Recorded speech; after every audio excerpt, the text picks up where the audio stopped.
My name is Sierra, and I suffered from postpartum depression. My labor wasn't a great labor. I was in labor for about 36 hours or more. I don't really remember a lot of it, to be honest. I don't really remember a lot of being in the hospital. And kind of looking back now, I wonder if that's when that postpartum had started. You know, I look at pictures then, and the face doesn't look like my face. The eyes seem kind of just sullen.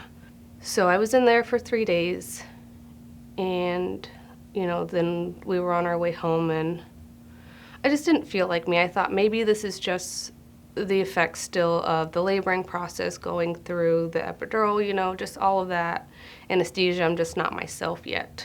I remember we got home, my son was just crying. I didn't know what to do. My husband didn't know what to do. We're first-time parents. And it just hit me then. As soon as we got home, I thought to myself, I can't do this. What am I doing? Was this the right choice? And, for somebody who had a miscarriage and wanted that first child so badly, and all of a sudden I'm thinking, I don't want this child. And I was so anxious. I felt just panicky the whole time. I couldn't touch my child. I didn't want to be near him. We have a fire station down the street, and I just wanted to pack him up, and I wanted to take him and drop him off and never look back. That was really hard. And I knew those thoughts weren't right, and I knew that. And so, I went to the doctor, and that's when he was like, you have postpartum.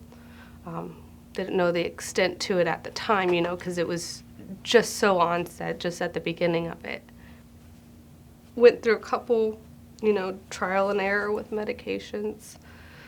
Some didn't work, some had no effect. And I think it was on that final medication, when that 3 to 4 month hit, when the fog finally started lifting. I think that was when that true medication, really started to take effect. But, those thoughts, they still linger. You still feel that guilt sometimes about those thoughts that you had in the beginning. It's hard, but working through that, you get to a point where you realize that wasn't me. That wasn't my fault. Those thoughts weren't my fault. And, and eventually I did get better. And I got to a point where I was like, I'm okay, because there's different time frames as to where they say your postpartum can get better, and when you're comfortable. And I thought I was at that time, and, I came off my meds, and I actually ended up with a relapse in my postpartum. So that was another couple weeks, trying to get back out of this hole that I ended up back in, where I didn't want to touch my child. I could not interact with him. It was like I forgot how. This child my son, he didn't feel like mine anymore again. I ended up calling the hospital and saying, explaining what was going on with me, how I was having this postpartum. I didn't know where to look to find help. And they transferred me to the social worker, and the social workers actually gave me a couple places, and they said, try the postpartum support network.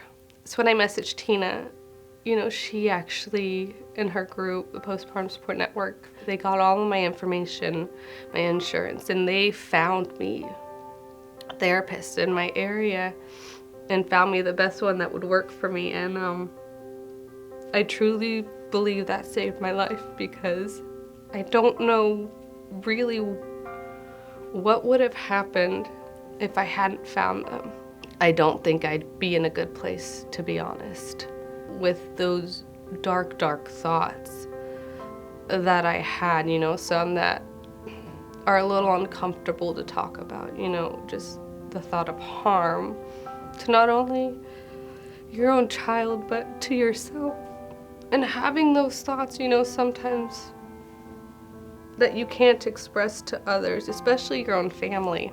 You would just keep all of that inside, not having somebody to talk to about it in a professional manner. And I think I truly believe that I would probably still be, unfortunately, having those types of thoughts, having those types of feelings, and kind of thankful that I don't have to really think anymore about the negative, about the what if, because of where I am now, because of them. I feel in a really good place, right now I'm a stay-at-home mom with my son, and he is just the absolute light of my life. And I absolutely could not imagine my life now without him.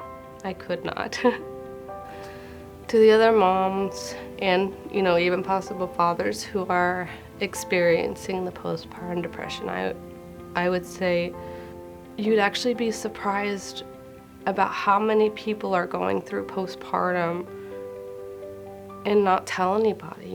They do it in secret. So don't be afraid to reach out for help from networks like the Postpartum Support Network, your doctor.